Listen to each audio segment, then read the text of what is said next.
Better late দেন never.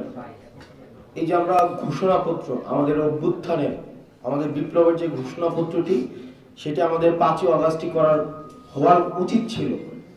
আপনারা দেখেছেন এটি না হওয়ার কারণে এই যে ফেসিবাদের পক্ষের যে শক্তিগুলো সর্ব জায়গাতে, মিডিয়াতে, বুদ্ধিজীবী পাড়ায়, তারপর হচ্ছে আমরা যে যাদেরকে উৎখাত করেছি বিদেশে বসে, তারা ষড়যন্ত্র করেই যাচ্ছে এবং এটা এক ধরনের লেজিটিমেসিকে প্রশ্ন করছে। 2000 ঊর্ধ্ব শহীদ এবং 20,000 ঊর্ধ্ব আহতদের রক্তের উপরে দাঁড়িয়ে তারা এই অভ্যুত্থানের লেজিটিমেসিকে প্রশ্ন করছে। আপনারা জানেন যে জুলাই অভ্যুত্থান, যে গণ অভ্যুত্থানটি হয়েছে, এই গণ অভ্যুত্থানের মধ্য দিয়ে মানুষ 72-এর মুজিববাদী সংবিধানের বিপরীত অবস্থান নিয়েছে।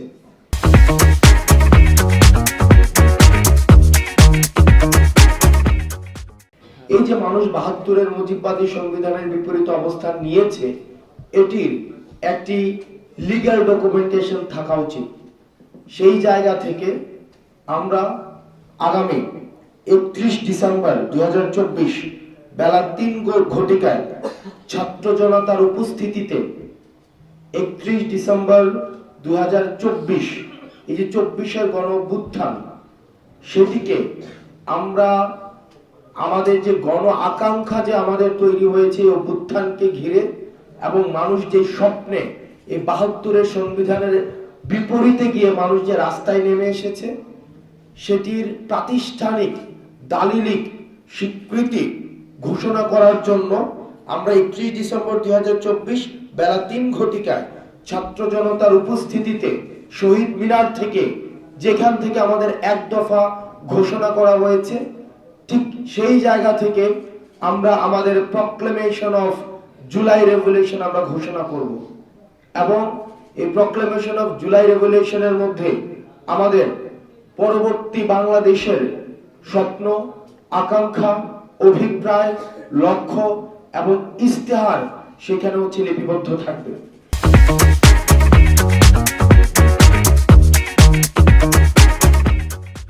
এটি কোনো দলের কোনো প্রক্লেমেশন না, এটি নির্দিষ্ট কোনো শ্রেণীর প্রক্লেমেশন না, বরং আমাদের এই যে ঐতিহাসিক, যে আমরা প্রতারিত একটি প্রজন্ম, ঐতিহাসিকভাবে আমাদের যে স্বপ্নগুলো ঐতিহাসিক বিভিন্ন স্তরে স্তরে আমাদের বঞ্চিত হয়েছে, আমরা প্রতারিত হয়েছি, এই প্রক্লেমেশনের মধ্য দিয়ে আমাদের এই বঞ্চিতের ধারাবাহিকতা যেন আর না থাকে এবং আমাদের গণমানুষের আশা আকাঙ্ক্ষার যেন প্রতিফলন ঘটে, সেটির একটি ইস্তিহার জনগণের সামনে, জাতির সামনে সেখানে ঘোষণা করা হবে। এবং 72-এর যে সংবিধানের বিরুদ্ধে মানুষ দাঁড়িয়েছে, মুজিববাদী চেতনার বিরুদ্ধে মানুষ দাঁড়িয়েছে, আওয়ামী লীগের এই যে ফেসিবাদের বিরুদ্ধে মানুষ দাঁড়িয়েছে, এই বিরুদ্ধে দাঁড়ানোকে সেখানে হচ্ছে আমরা চাই স্বীকৃতি দেওয়া হোক। আমরা চাই এই মুজিববাদী সংবিধান কবরস্থ ঘোষণা করা হবে।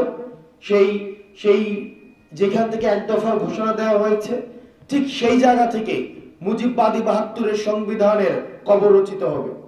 ঠিক সেই জায়গা থেকে আওয়ামী লীগ বাংলাদেশের প্রেক্ষাপটে একটি অপ্রাসঙ্গিক একটি রাজনৈতিক দল, যারা গণমানুষকে মানুষ হিসেবে স্বীকৃতি না দিয়ে নির্যাতন, নিপীড়ন, গুম এবং খুন এবং হত্যার যারা রাজনীতি করেছে, যারা জনগণের বিপরীতে, আশা আকাঙ্ক্ষার বিপরীতে দাঁড়িয়েছে, আমরা প্রত্যাশা রাখছি এই জুলাই প্রক্লেমেশন অফ জুলাই রেভলিউশনে এই নাৎসিবাদী এই দলটিকে সেখান থেকে বাংলাদেশে অপ্রাসঙ্গিক ঘোষণা করা হবে।